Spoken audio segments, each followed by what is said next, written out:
Bonsoir Rodolphe Belmer. Bonsoir Philippe Fontaine. Vous êtes ancien numéro 2 de Canal+ de 2012 à 2015 et en entrant dans le studio, vous m'avez dit « je suis dans mon bureau ». C'était exactement là, mon bureau, c'est mieux rangé qu'à mon époque, je vous félicite.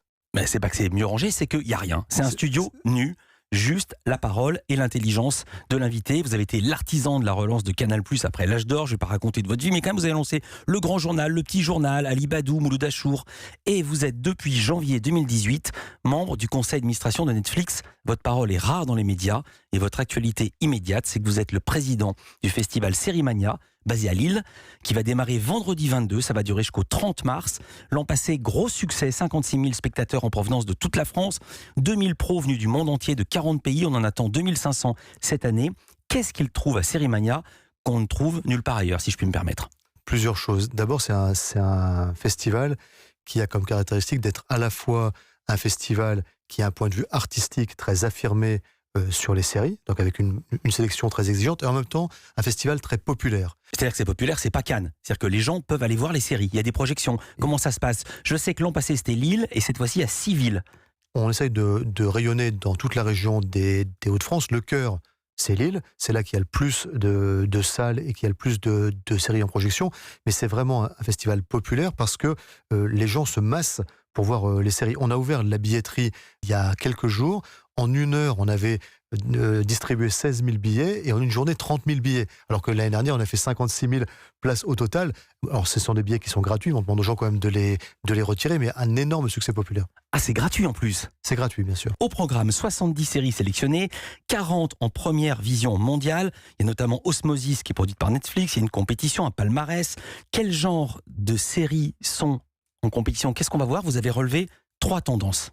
Incertitude de l'avenir, faux semblants et années 90. Moi, quand j'étais jeune, c'était le revival des années 80. Et maintenant, on est passé aux années 90. Exactement, c'est là ça qu'on voit qu'on vieillit. Le comité de sélection a vu 450 séries pour en retenir 70. Et vous êtes un accro des séries, vous en avez vu combien? Moi, j'en ai vu aucune des séries qu'on va présenter. En fait, je n'ai pas le droit de les voir parce que les séries, elles sont sélectionnées par Frédéric Lavigne et son équipe, c'est le sélectionneur. Et moi, je n'ai pas de point de vue à avoir. Enfin, je ne cherche pas du tout à orienter leur sélection. Je trouve qu'ils font un travail merveilleux et moi, j'aime bien qu'ils me surprennent, comme ils surprennent tous les spectateurs du festival. Invité d'honneur Uma Thurman, elle va donner une masterclass à Lille. L'entrée est libre, là encore? Oui, l'entrée est libre partout. C'est un festival qui est ouvert au public. Mais elle va raconter quoi, Uma Thurman? La salle va être trop petite.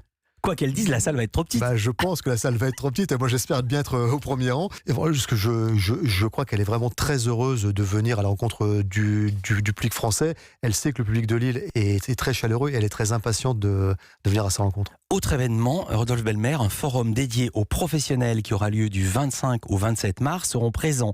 Un jour, Franck Riester, ministre de la Culture, et les plus grands patrons de l'audiovisuel français, Gilles Pélisson du groupe TF1, Delphine Ernotte pour France Télévisions, qui est à la tête de France Télé, Nicolas Taverneau, le patron du groupe M6, et le directeur des programmes de Netflix.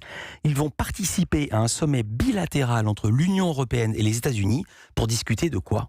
En fait, l'idée, c'est de faire se rencontrer les décideurs du monde de l'audiovisuel et qui pensent l'audiovisuel européen de demain. On est dans une phase de globalisation de l'audiovisuel sous l'impulsion des plateformes américaines et c'est important de penser notre audiovisuel à nous.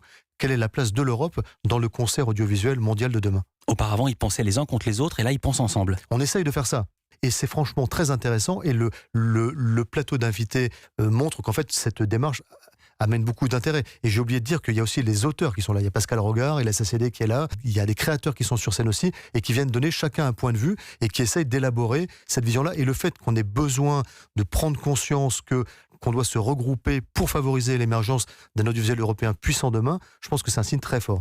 C'est d'autant plus étrange de vous entendre dire ça, Rodolphe Belmer, que depuis janvier 2018, vous faites partie du board de Netflix. Vous n'êtes que 10, dont seulement 2 Européens, un Allemand et vous.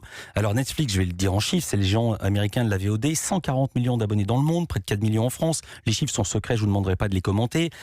13,9 milliards d'euros de chiffre d'affaires. De quel œil voyez-vous l'arrivée annoncée de Salto, qui serait le Netflix à la française, porté par TF1, France Télévisions et M6? Il y a une énorme vague de développement de la SVOD dans le monde et qui accompagne la vague de développement des séries dans le monde. Et évidemment, Netflix a surfé cette vague en premier avec le succès magnifique qu'on connaît, mais il y a d'autres initiatives qui se font jour un peu partout et voilà, après je leur souhaite bon vent et j'espère que ça marchera. Vous pensez qu'ils vont avoir la taille critique pour lutter contre Netflix? Je pense que l'ambition de Salto, elle est française, et il est probable que sur le marché français, ça trouvera sa place. Quel avenir vous voyez pour les grands groupes nationaux de télé? Est-ce que selon vous, ils vont subsister dans une échéance de 10 ans, 20 ans, 30 ans, comme Ford, Renault, Goodyear ou Michelin sont encore là un siècle après les débuts de l'automobile? Ou est-ce que les télés, pardon de dire à l'ancienne, ça va disparaître comme les dinosaures et que tout va se passer sur Internet? Moi, j'ai un point de vue très clair sur le sujet, et qui est d'autant plus clair qu'aujourd'hui, vous ne l'avez pas dit, mais je dirige Eutelsat, qui est le plus gros distributeur de télévision au monde par satellite. Et moi, je pense que la télévision linéaire va continuer à exister, que ça restera durablement le média privilégié de divertissement des familles. Mais de 5h à 20h, les familles, elles sont au contraire complètement éclatées. Il y en a qui regardent Yann Barthès, il y en a qui regardent Hanouna, il y en a qui regardent la 5, il y en a qui regardent les infos, il y en a qui regardent les ch'tis à Marseille. Alors, il y a des gens qui ont des foyers plus ou moins grands, mais il y a des gens qui se rassemblent dans une seule salle, parce que vous avez manifestement un palais à votre disposition.